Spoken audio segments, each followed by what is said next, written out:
Querido Deus, amado Pai Celestial, no nome sem igual do Teu Filho, Senhor Jesus Cristo, temos vindo mais uma vez perante o Senhor, e nós estamos dependendo totalmente do Senhor, que o Senhor fale ao Teu povo, não é o que o homem tem para falar, meu Deus, é o que o Senhor tem para falar. Nós queremos simplesmente estar na vontade do Senhor. Sabemos que muitas vezes não temos dado conta disso, mas nós estamos desejosos, estamos precisando que o Senhor fale conosco, nos abençoe. Dá um bom culto, no nome do Teu Filho, Senhor Jesus Cristo. Amém. Graças a Deus que nos dá a vitória por nosso Senhor Jesus Cristo. Nós vamos abrir nossas Bíblias em Hebreus 12. Hebreus capítulo 12.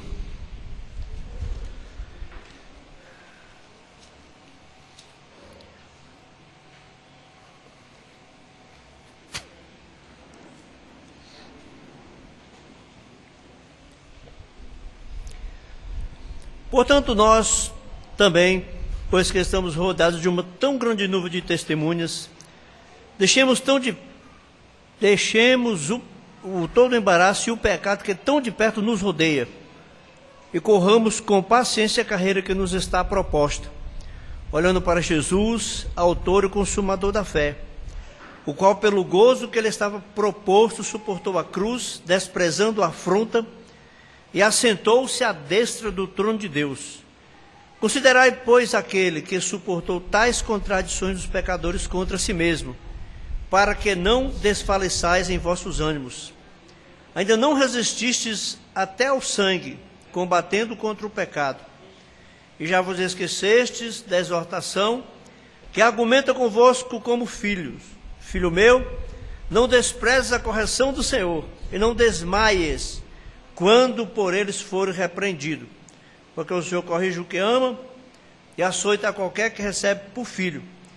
Se suportais a correção, Deus vos trata como filhos, porque que filho há a que o pai não corrija?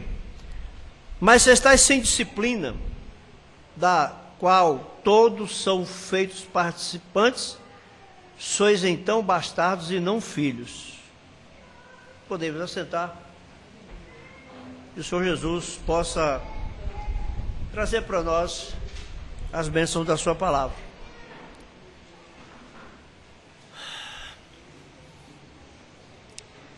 A carta aos Hebreus, o irmão Brana diz que é a divisão da lei com a graça.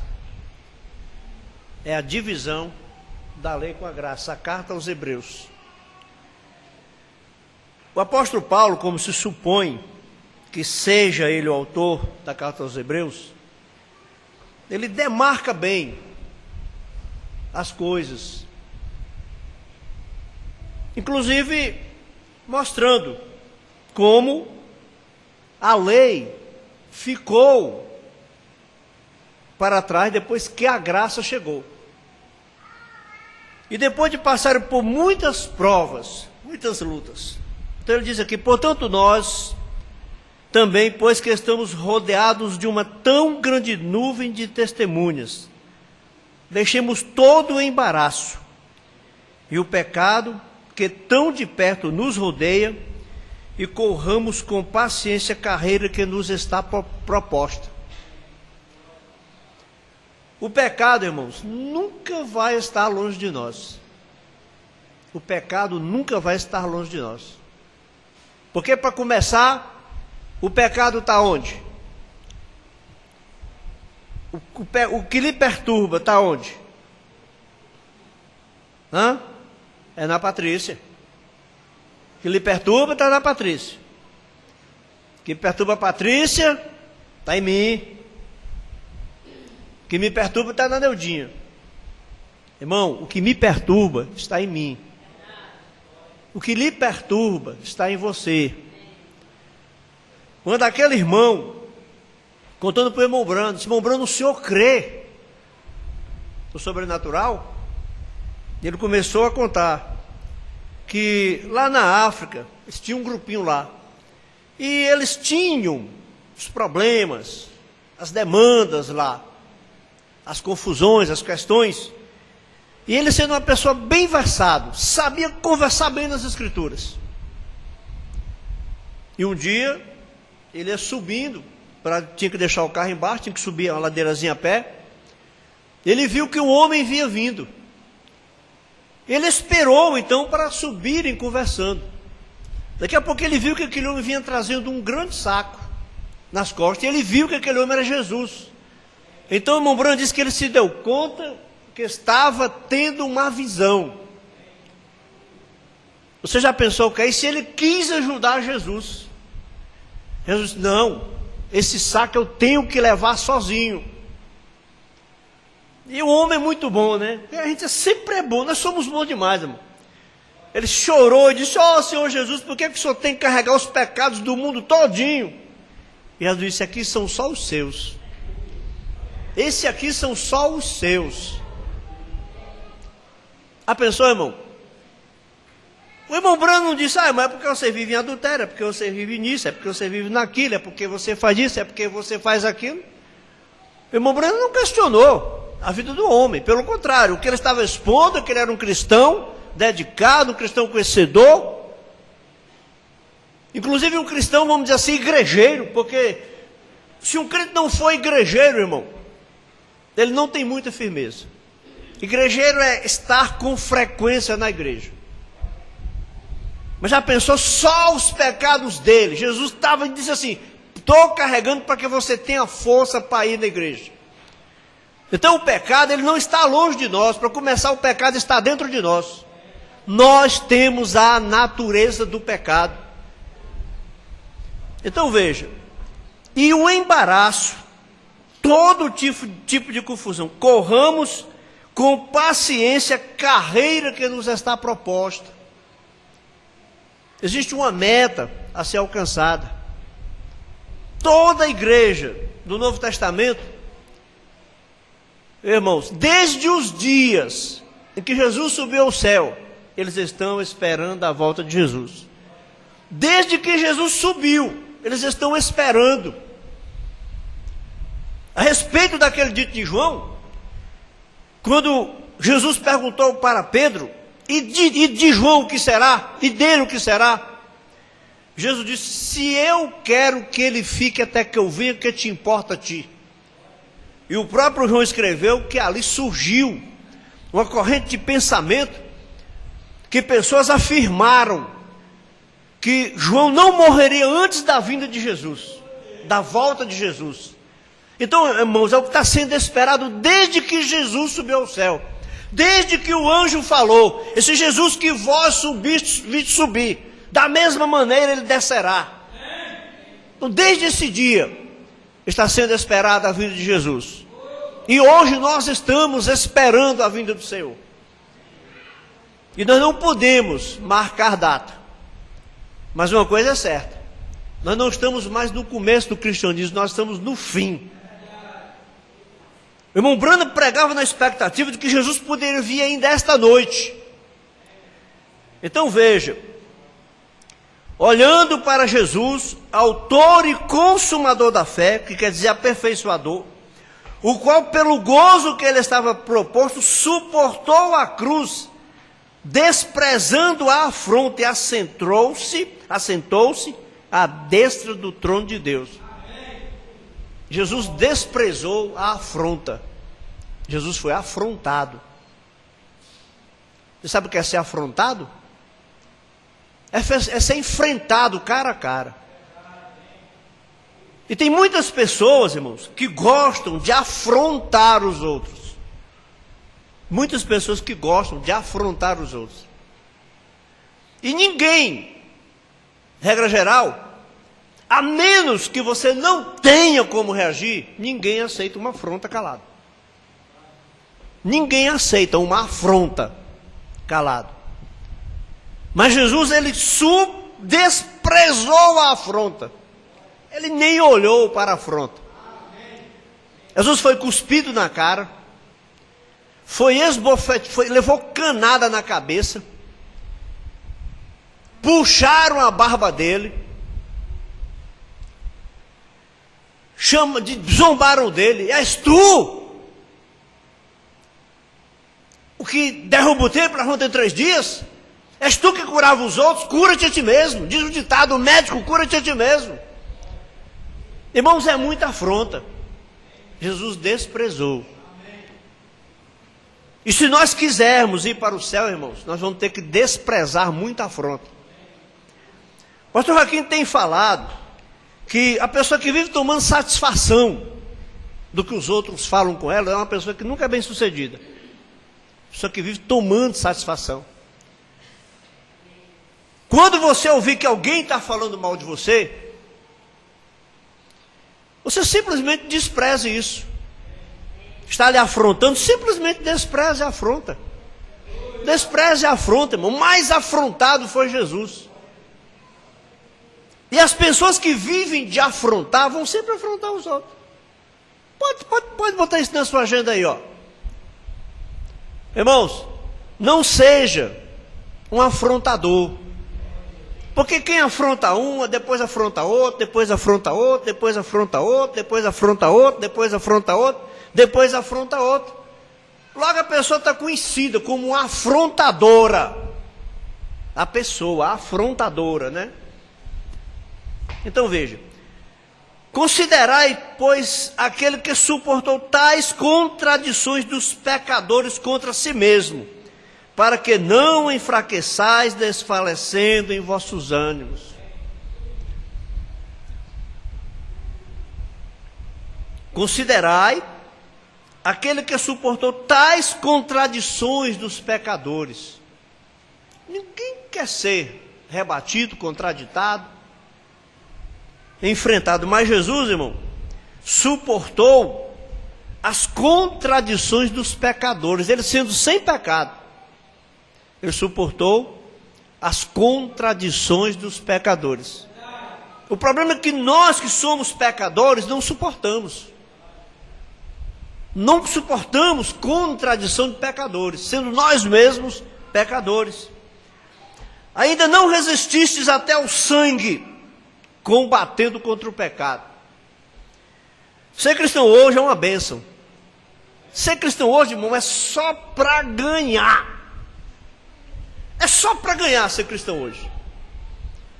Nós só temos bênção para contar.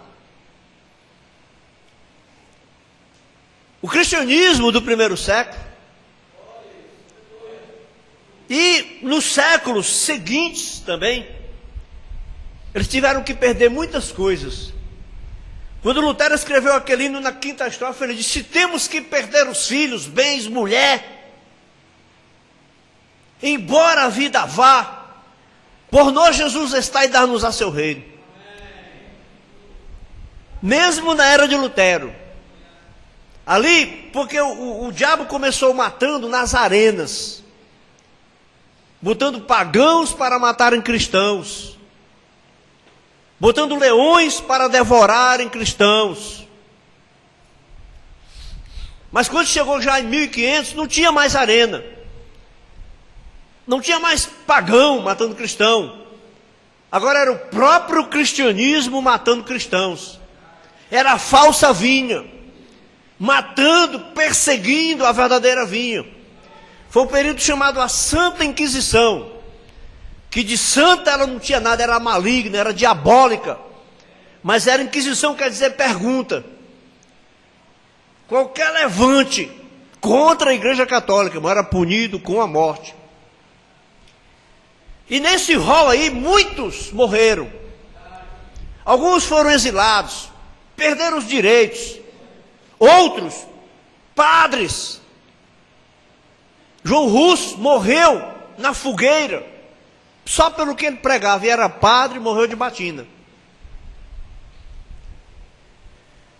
Jerônimo Savonarola, já foi bem pertinho de Lutero, foi para a forca. Então eles sabiam que Paulo está dizendo: não resististes até o sangue. Mesmo nos dias da Bíblia, Tiago menor foi morto à espada. Então Paulo podia falar: alguns de vocês ainda não resistiram até o sangue. Eu creio, irmãos, que dificilmente nós vamos ter que resistir até o sangue. Dificilmente nós vamos ter que resistir até o sangue. Mas muitos cristãos na jornada da fé tiveram que resistir até o sangue. Até dar ao sangue.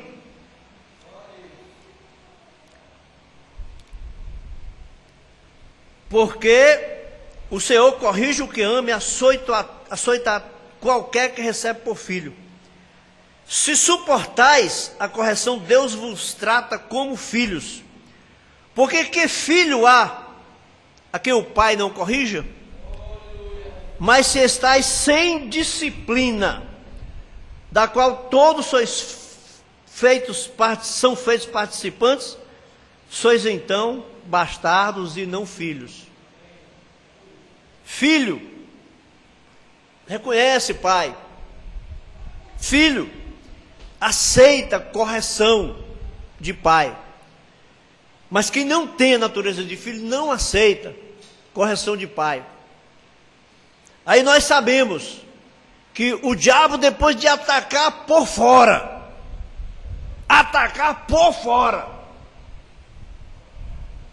quando morria um cristão, de uma maneira heróica como eles morriam cantando, morriam dizendo: Senhor Jesus, recebe o meu espírito. Aquilo tinha uma unção, irmãos, na morte deles, tinha uma unção tão grande que aquilo comovia as pessoas. O Bruno conta uma história que houve um acidente de trem, e o dono da ferrovia, um dos donos da ferrovia, foi lá no lugar onde o trem estava acidentado, foi o primeiro que chegou no lugar. Quando ele chegou, o maquinista estava todo enganchado nas ferragens do trem, sem poder sair. Vocês nunca viram isso? Eu já vi pessoas na estrada, vivas, presas dentro das ferragens, vivas.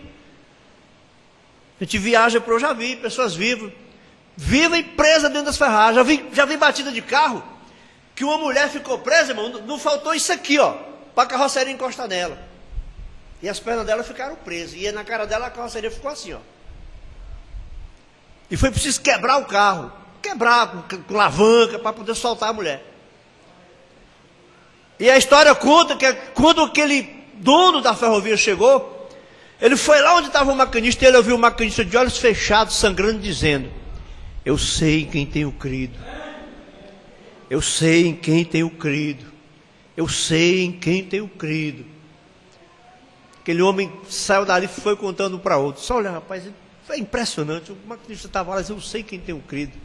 Olha, eu daria tudo que eu tenho para ter uma fé daquela. E a pessoa que estava ouvindo falou: para ele ter aquela fé, ele deu tudo que ele tinha.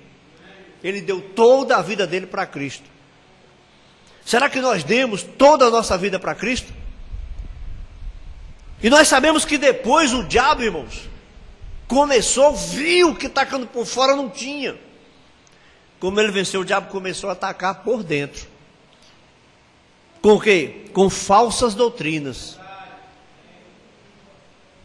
Com a liderança humana na igreja. Que isso é nicolaísmo, liderança humana na igreja. Que a igreja, em vez de se espiritualizar, se carnalizou cada vez mais. Entrou, foi na carne. E se nós já tínhamos contendas nos dias de Paulo, como nós vemos na Bíblia, discussões, pelejas, está escrito também, não sei, mas foi Tiago que disse: se vos mordeis e devorais uns aos outros, cuidado, não vos consumais uns aos outros. Irmãos na igreja se mordendo e se devorando. Eu quero passar uma história aqui para vocês ouvirem. Há muito tempo que a gente não passa ela. Preste bem atenção nessa história, irmão. O pastor aqui na escola dominical falou da pessoa reconhecer que é um instrumento do diabo. Será que eu reconheço que muitas vezes eu tenho sido um instrumento do diabo? O pastor Joaquim diz que feliz é a pessoa que reconhece que ela é um instrumento do diabo. O instrumento do diabo só é os outros. Todo mundo é instrumento do diabo. Aí eu, não, sou de Deus. Eu sou instrumento de Deus, o resto de tudo é do diabo. Bota aí, Jorginho, aí. Preste bem atenção, viu?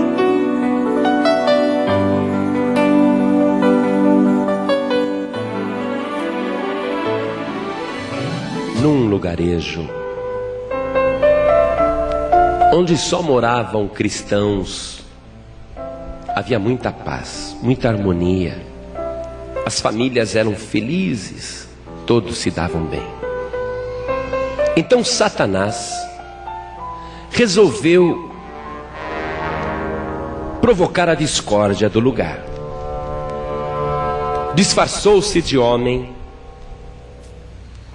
e foi muito bem recebido pelos habitantes, que eram amáveis e hospitaleiros. E ele começou com seus planos a agir naquele lugar. E depois de provocar 1000 situações, o diabo ficou triste, porque todas as suas artimanhas e todos os seus truques pareciam sem efeito sobre aquele lugarejo cristão. Decepcionado, ele se retirou da cidade, dizendo: não posso vencer este lugar onde todos são cristãos de verdade.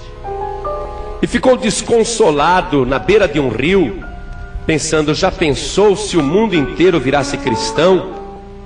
Onde eu iria parar? O diabo estava preocupado ali, pensativo.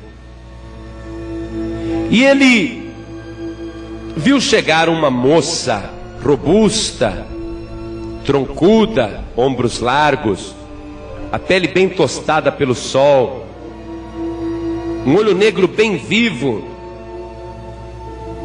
E aquela moça era uma lavadeira de roupa. Estava chegando no rio para lavar roupas. E quando ela viu Satanás, ela derrubou a trouxa de roupa no chão. Levou um susto a princípio. O diabo falou para ela: ei, minha amiga, não tenha medo de mim não. Eu não sou mais o mesmo. Eu não consigo mais colocar medo nas pessoas. E fracassei na minha missão naquela aldeia, naquele lugarejo. Está todo mundo lá em paz. Não consegui destruir a paz daquele lugar. Aí a moça falou: é porque os seus métodos são muito antiquados, são obsoletos. Ela disse para Satanás: eu garanto que se eu for ali naquela cidade, eu viro aquela cidade de perna para o ar e transformo aquela aldeia, aquele lugarejo, num verdadeiro inferno.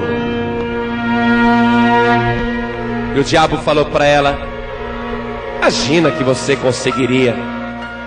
Eu que sou muito mais experiente e não consegui, você iria conseguir? E ela falou: é porque os seus métodos, eu já falei, são ultrapassados. O que você me dá se eu conseguir fazer isso? E o diabo falou para ela: eu te dou um caldeirão com 1000 moedas de ouro. Ela falou: fechado. Fica aqui tomando conta dessas roupas e você vai ver o que eu vou fazer naquele lugarejo. Aí a lavadeira foi, entrou na cidade e procurou a casa onde via o casal mais feliz, cuja família era mais numerosa, tanto do lado do marido como do lado da mulher. E pediu ali emprego como doméstica. A dona de casa não precisava de empregada, mas a lavadeira, fingindo piedade, começou a chorar e dizer: não tenho nem onde dormir. Se a senhora me deixasse pelo menos dormir na sua casa, eu iria trabalhar de graça pela comida e pela moradia. A dona da casa, que era uma mulher cristã, de bom coração, tendo pena, falou: tá bom, então você pode ficar aqui em casa. E ela trabalhou mesmo lá dentro, passou roupa, limpou a casa. A dona da casa ficou até impressionada: puxa, mas que moça trabalhadeira. Ficou gostando dela. E ela foi ficando ali. uma semana. Um dia, esta mulher chega, a lavadeira, a empregada chega, encontra a patroa na sala tricotando e começa a chorar. Eu disse: patroa, estou muito triste. Por quê? Por que você está triste? Ah, deixa pra lá, não vou contar não. Não conta, eu quero saber o que está acontecendo com você. Ah, sabe o que é, Deixa patroa? pra lá, vou contar não. Eu tinha ido lavar roupa. Tem uma bomba. Vou dizer não. E eu passava pelo bosque. Eu escutei sussurros de um casal de namorados. E eu me aproximei para espiar, porque eu achei que aquela voz era conhecida, a voz do homem era conhecida. Ah, patroa, não vou contar não, não tenho coragem. Fala, mulher, o que é? Eu conto se a senhora me prometer guardar segredo e não contar para ninguém. Tá, eu prometo, mas o que foi?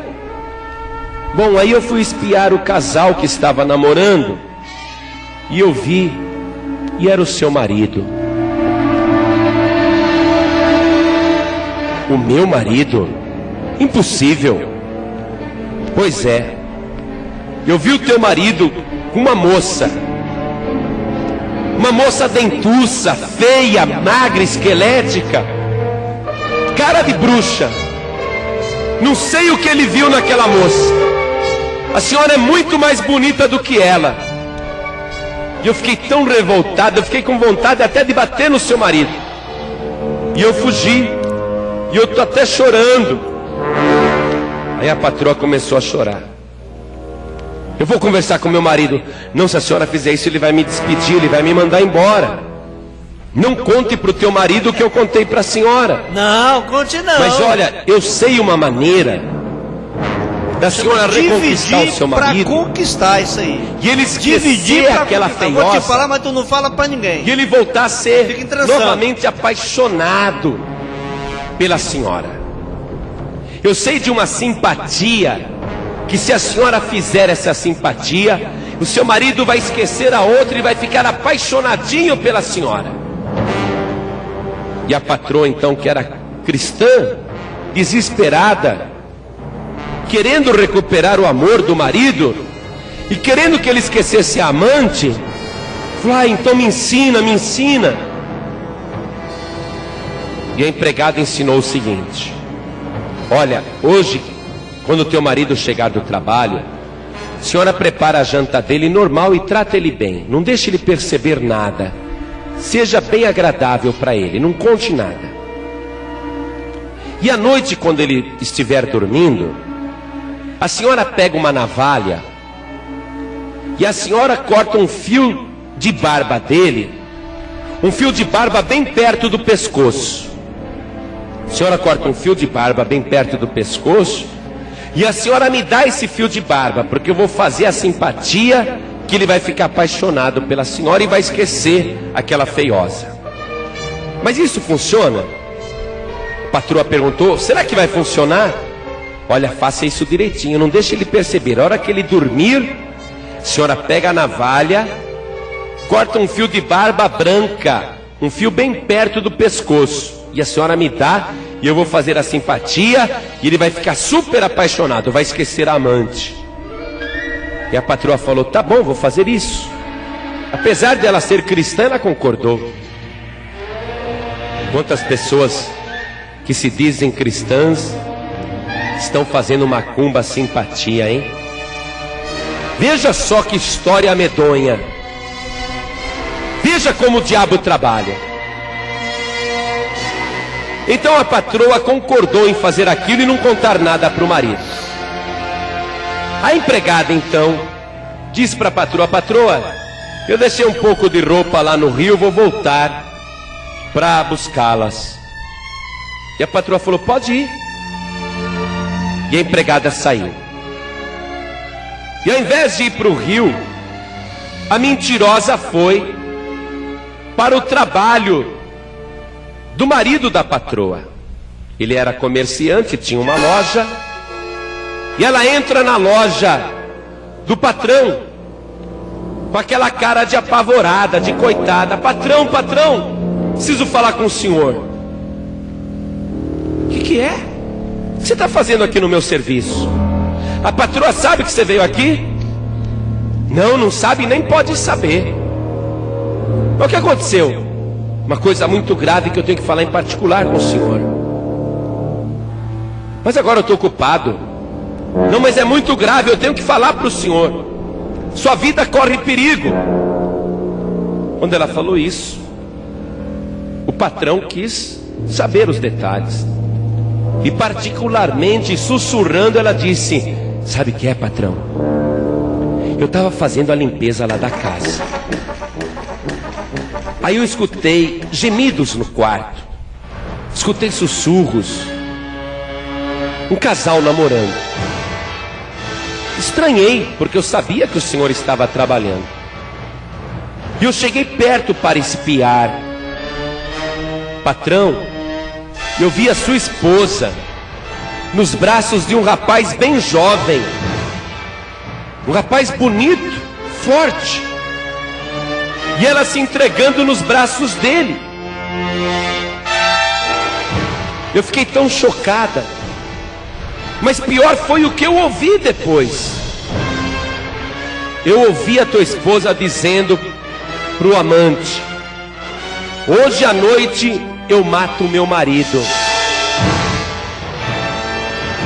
Eu mato o meu marido e nós vamos ficar com tudo. Eita lavadeira. E vamos ficar juntos para sempre. E o amante dela dizia assim: minha querida, faça isso esta noite. Mate ele esta noite. Na hora que ele estiver dormindo, corte a garganta dele com uma navalha.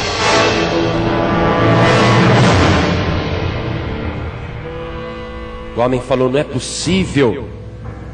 O patrão disse: isso é impossível, minha esposa é apaixonada por mim. Minha esposa é uma mulher cristã, ela me ama. Olha, patrão, eu também não acreditei. Por favor, não conte nada para a patroa. Faça o seguinte então: chega em casa, trata ela normal. Ela vai te dar a janta, o senhor janta e depois vai dormir. Mas não durma não. Finja que está dormindo, porque nesta noite ela vai querer te matar com uma navalha. E não conte nada, porque senão ela me manda embora. E não contando nada, o senhor vai ver se é verdade ou não o que eu estou falando. Então o patrão concordou em fazer assim. E a empregada foi embora. Passou pelo rio, pegou a roupa e chegou em casa. Agiu tudo normal. A patroa tudo normal. O patrão normal. Na hora da janta, a patroa dá janta com carinho, uma janta caprichada. O marido come, elogia a janta, mas desconfiado, mas não deixa a esposa perceber. Por outro lado, a esposa também não deixa o marido perceber nada, a sua tristeza por dentro. Aí ele diz: eu vou dormir. E ela diz para ele: isso, vá dormir. E ele se deita primeiro. Daqui a pouco ela se deita ao lado dele e apaga a luz. E passa a hora. O marido finge que dorme. E a mulher estava esperando o marido dormir. Então ela olha para o marido e pensa que ele está dormindo. Aí ela se levanta devagarinho da cama. O marido, fingindo que estava dormindo, vê a mulher se levantar sorrateiramente da cama. E o marido vê quando a mulher abre a gaveta e pega a sua navalha. Ele sentiu um gelo na espinha. Então é verdade. Ele começa a espiar pelo canto dos olhos.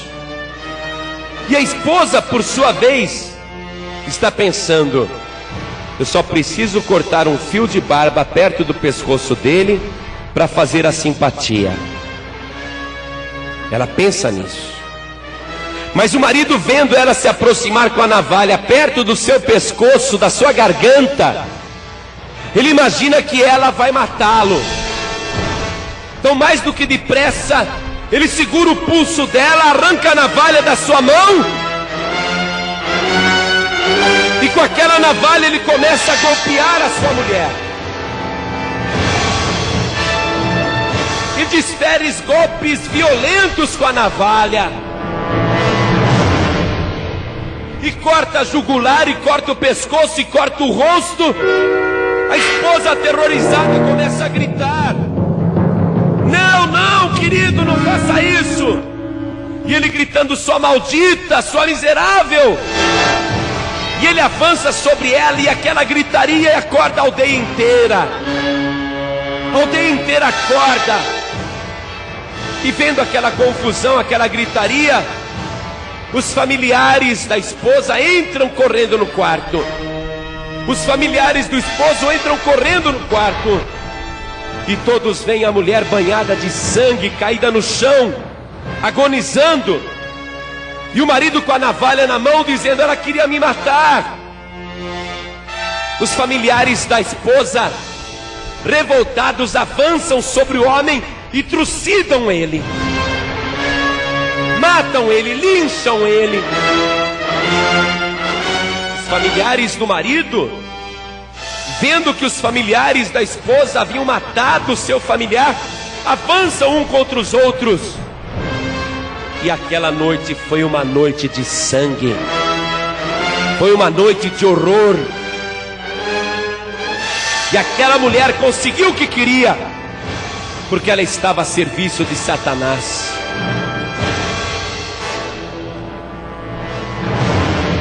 Onde se encaixa esta ilustração?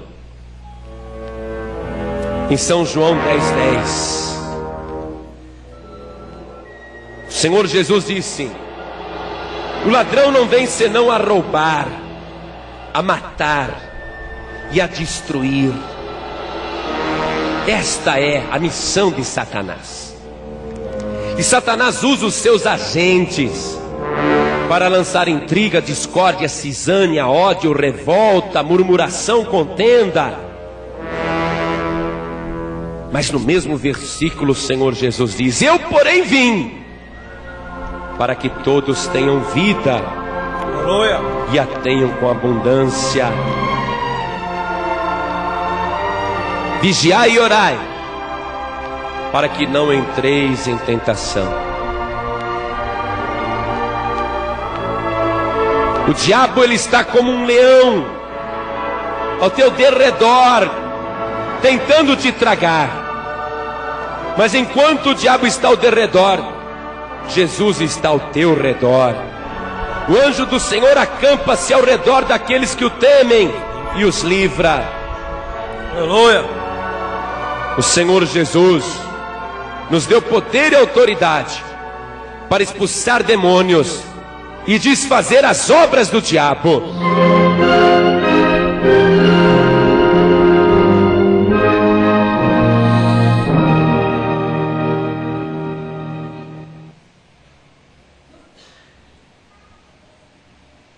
Acabou?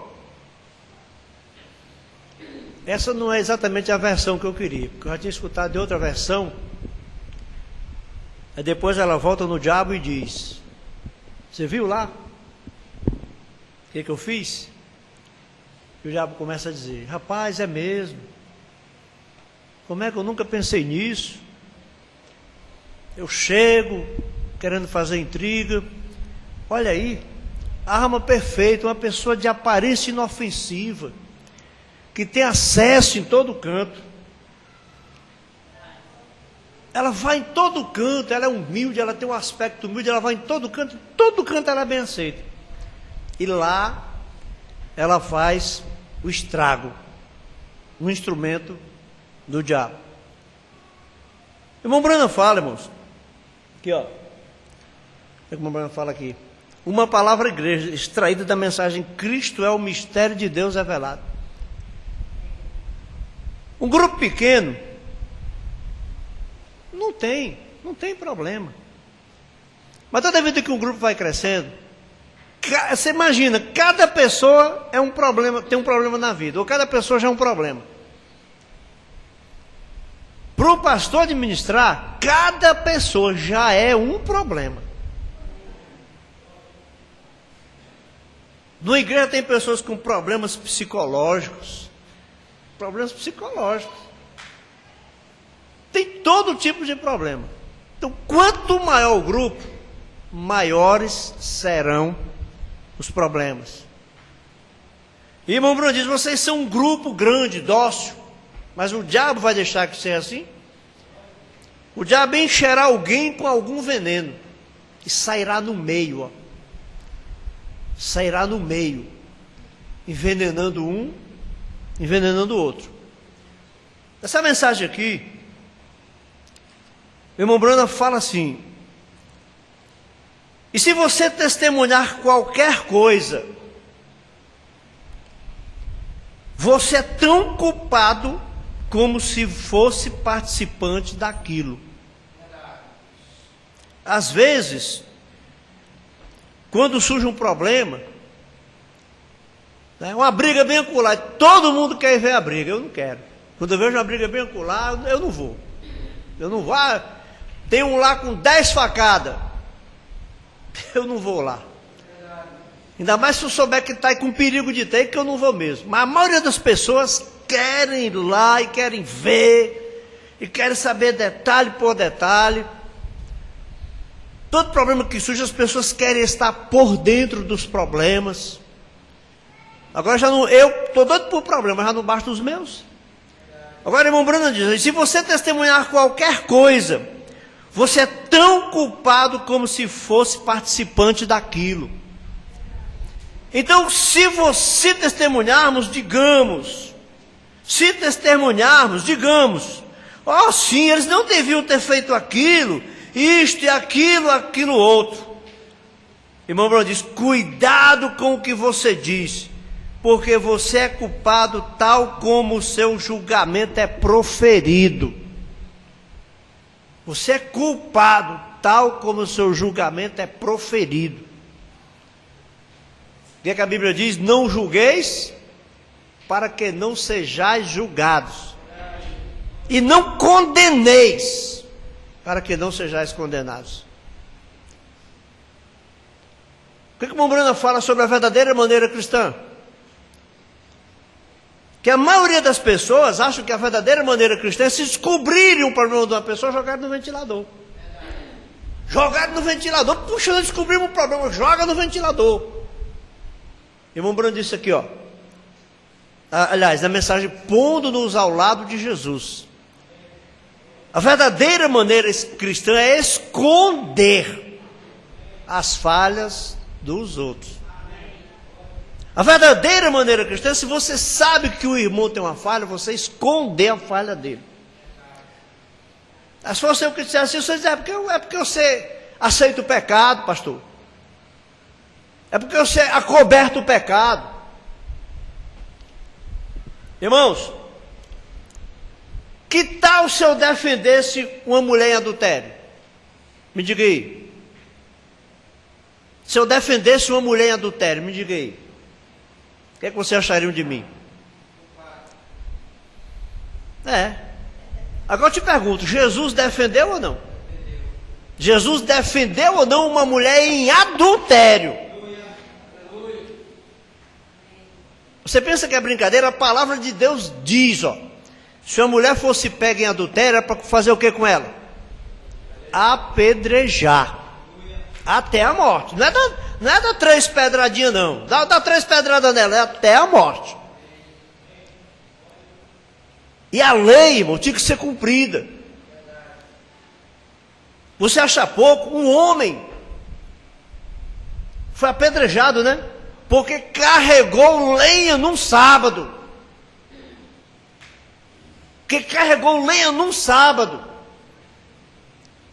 Quando aquela mulher foi pega em adultério, aqueles fariseus, aqueles homens, eles tinham todo o respaldo da lei para apedrejar.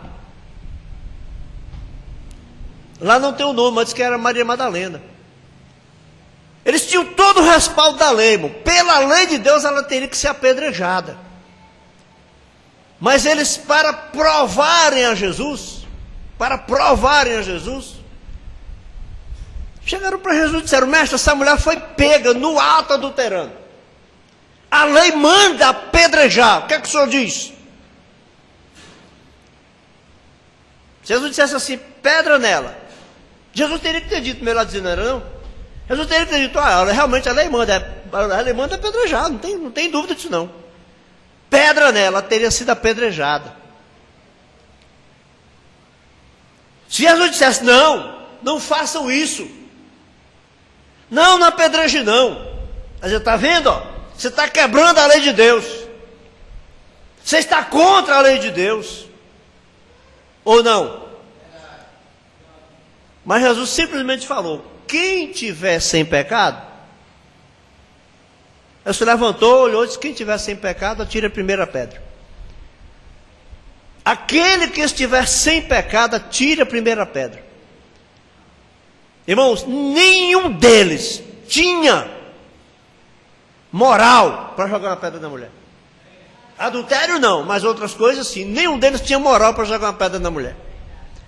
Então veja, o irmão Bruno diz, então se você testemunhar, digamos, sim, eles não deveriam ter feito aquilo, isto e aquilo outro.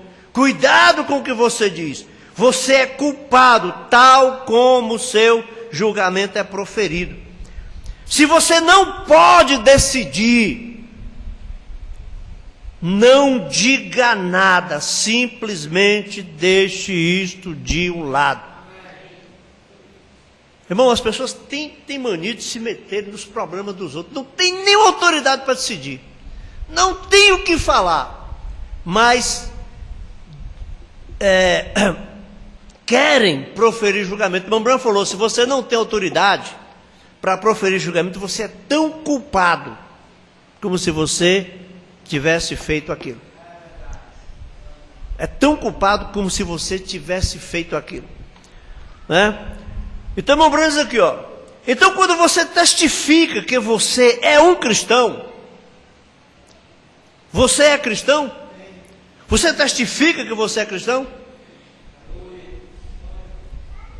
O pastor Luciano pregou uma mensagem lá em São Gonçalo do Piauí. Ele falou que os cristãos foram para a fogueira. Sabe qual era a acusação? Eram cristãos. Eles eram acusados de ser cristãos. Você pode ser acusado de ser cristão? Alguém pode dizer, esse é um cristão? Quando você passar na rua, a pessoa diz assim, ali vai um cristão.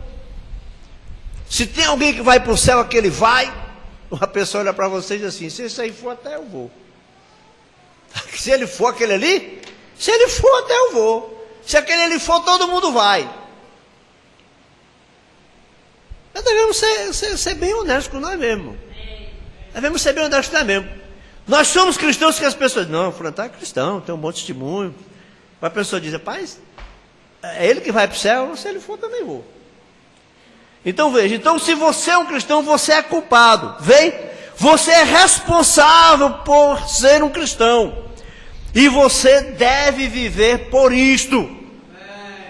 Deve viver para ser um cristão. Deve viver para ser um cristão.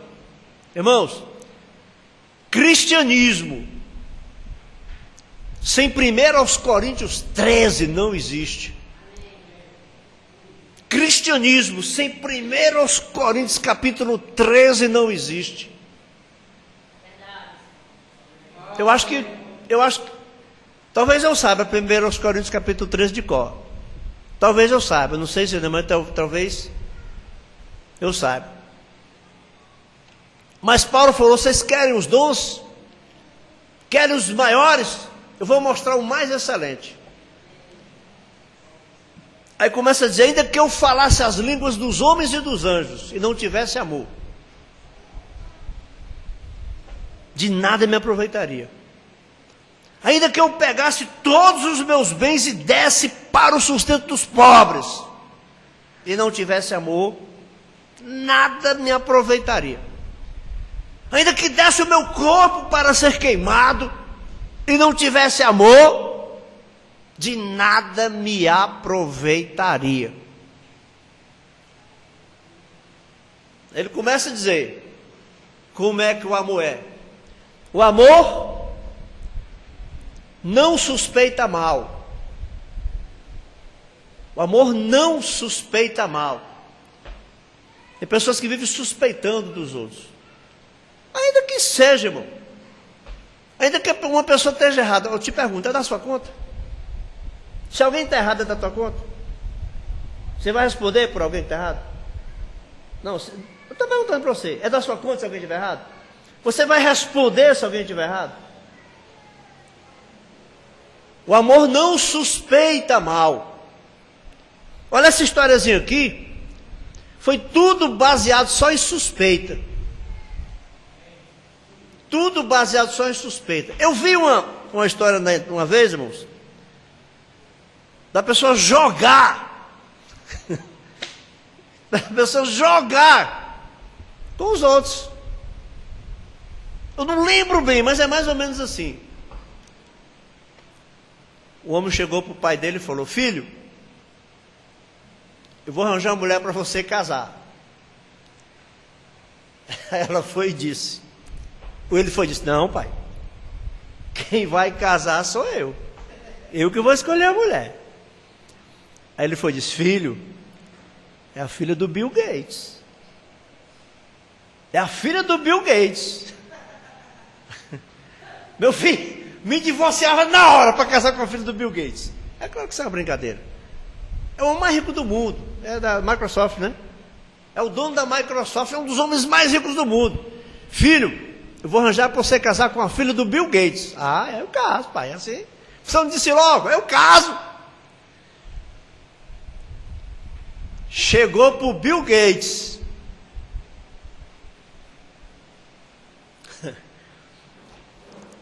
Eu vou arranjar um homem para casar com a sua filha. Aí o Bill Gates: que é isso, rapaz? Se enxerga, você vai arranjar marido para minha filha? Que conversa é essa? Rapaz, eu sei que o senhor é, mas ele é gerente do Banco Mundial. Gerente do Banco Mundial? Rapaz, gerente do Banco Mundial, a gente pode resolver, né? Pode até ser. Se for gerente do Banco Mundial, se ela quiser, eu concordo. Aí chegou para o gerente, para o dono do Banco Mundial, e falou que queria arranjar um emprego para o meu filho. O gerente do Banco Mundial falou assim: rapaz, você quer logo de gerente do Banco Mundial? Você quer logo o maior cargo? Isso não é para qualquer um não, rapaz. Aí ele falou: rapaz, é genro do Bill Gates. É o genro do Bill Gates. Nesse caso eu arranjo. Não, mas presta atenção. Uma pessoa fazendo jogo com todo mundo. Diz que ia arranjar o filho dele para casar com a filha do Bill Gates. Chegou para o Bill Gates e disse que ia casar a filha dele com o gerente do Banco Mundial. Chegou para o dono do Banco Mundial e disse que para arranjar o emprego de gerente, que era para o filho do Bill Gates, para o genro do Bill Gates. É muito interessante isso aí, mas é a pessoa jogando com tudo dos outros. Nada dela, tudo dos outros. O que é que eu estava falando mesmo? Hã?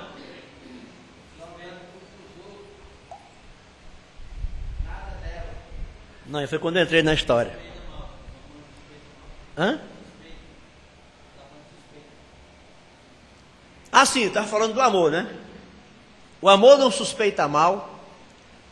Irmãos, a primeira coisa do amor, o amor não se irrita. Irmão, pensa nisso, irmão. Você não pode pensar em cristianismo sem 1 Coríntios 13. O amor não se irrita. Irmão, se você vê uma pessoa que vive todo tempo irritada, essa pessoa não é cristã.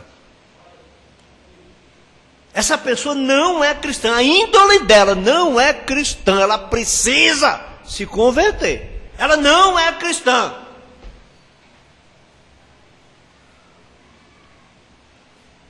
Cristão é manso, não é brabo. Então o amor não suspeita mal, não se irrita, não folga com a injustiça, mas folga com a verdade. Tudo ouve, tudo suporta, tudo espera, tudo crê.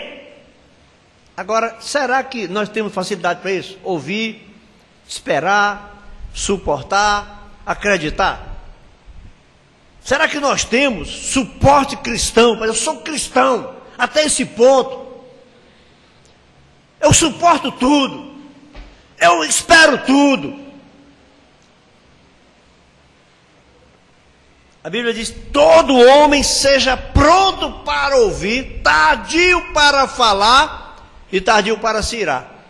Nós somos tudo o contrário. Nós nos iramos, falamos tudo e não queremos escutar nada.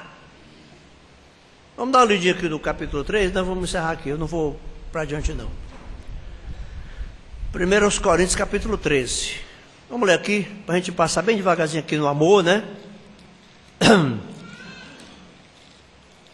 É bom você acompanhar aí, viu? Pega a Bíblia e acompanha para a gente ver aqui, ó.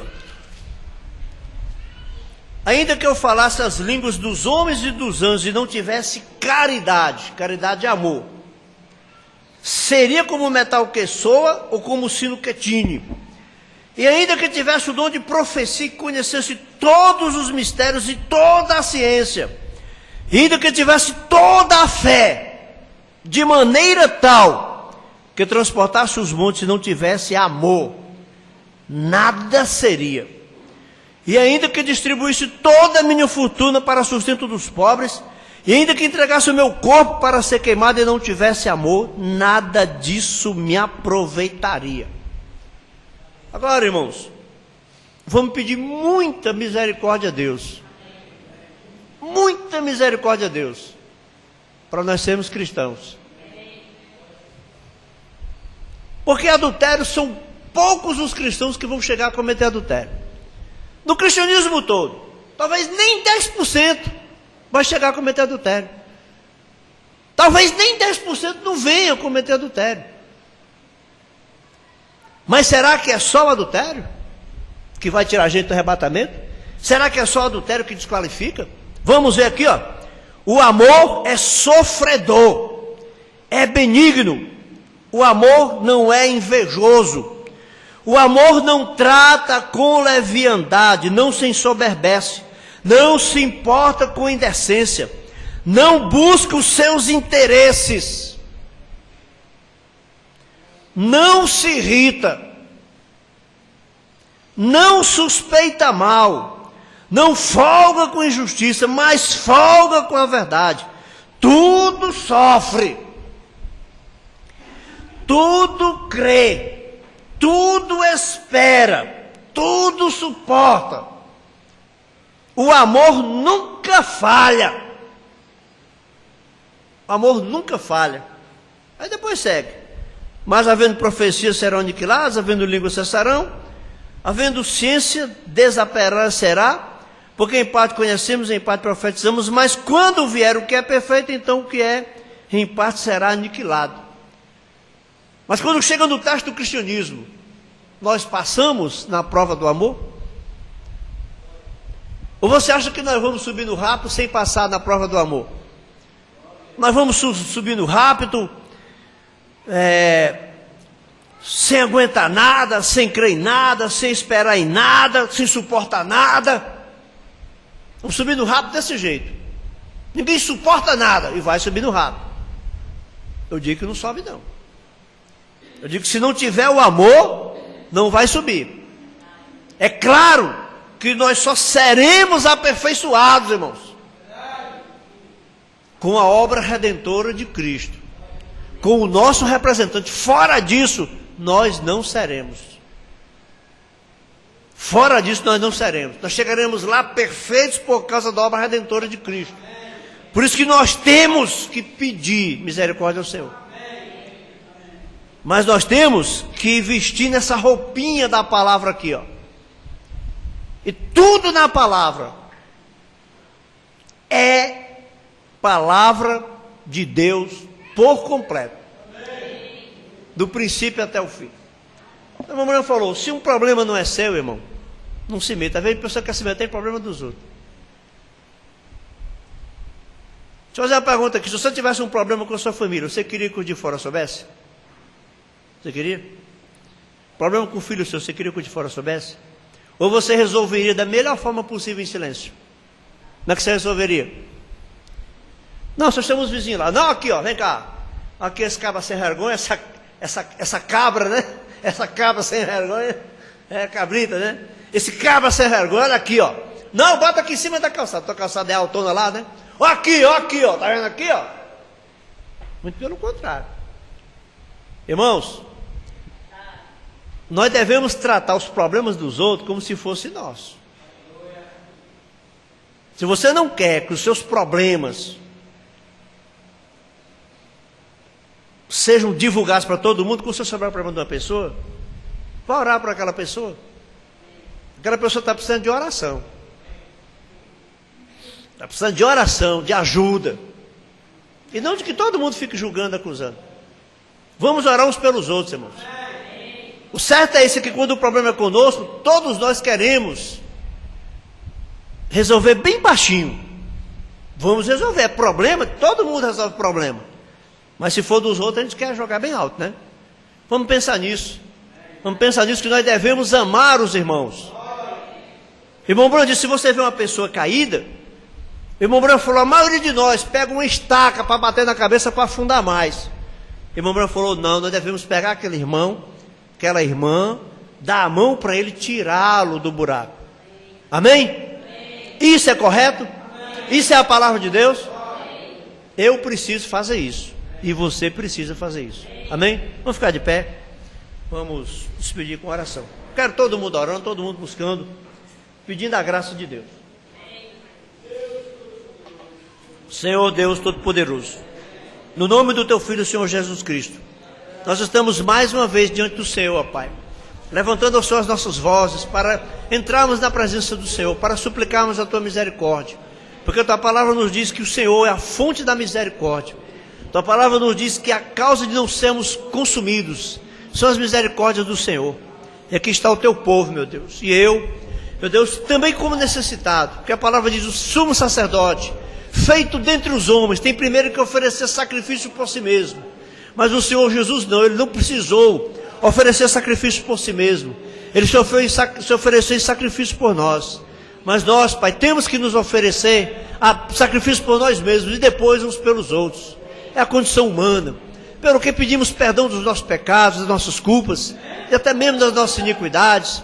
E apresentamos o Teu povo, que a Tua graça, meu Deus, esteja sobre o Teu povo. Que o Teu povo seja abençoado com a graça, com o perdão. Que a graça seja derramada, meu Deus. Que os problemas sejam corrigidos, meu Deus. Tudo seja acertado e nós possamos, Deus, continuar caminhando como cristãos. Genuinamente nascidos de novo. Que o Senhor nos ajude. Que a palavra de Deus se encaixe em cada um de nós, meu Deus. A palavra se encaixando, a palavra nos revestindo. Até nos tornarmos o varão perfeito. Com a fé perfeita, a virtude perfeita, o conhecimento, a temperança, a paciência, a piedade e o amor fraternal. Até recebemos, meu Deus, aquela pedra de coroa que é o amor genuíno, que é o Espírito Santo. Meu Deus, abençoa o Teu povo. Teu povo precisa da Tua graça, Senhor. Teu povo precisa da Tua bênção. Vem nos ajudar, vem nos abençoar, pois nós precisamos de Ti. Nós entregamos este culto nas Tuas mãos. Que o Senhor restaure vidas, meu Deus. Meu Deus, levante caídos, abençoe, cure enfermos, liberte pecadores, salve pecadores e derrama a Tua graça sobre as nossas vidas, Pai. No nome do Teu Filho, o Senhor Jesus Cristo, te agradecemos. Amém, Senhor. Para terminar, Senhor Jesus, nos abençoe e vos leve em paz.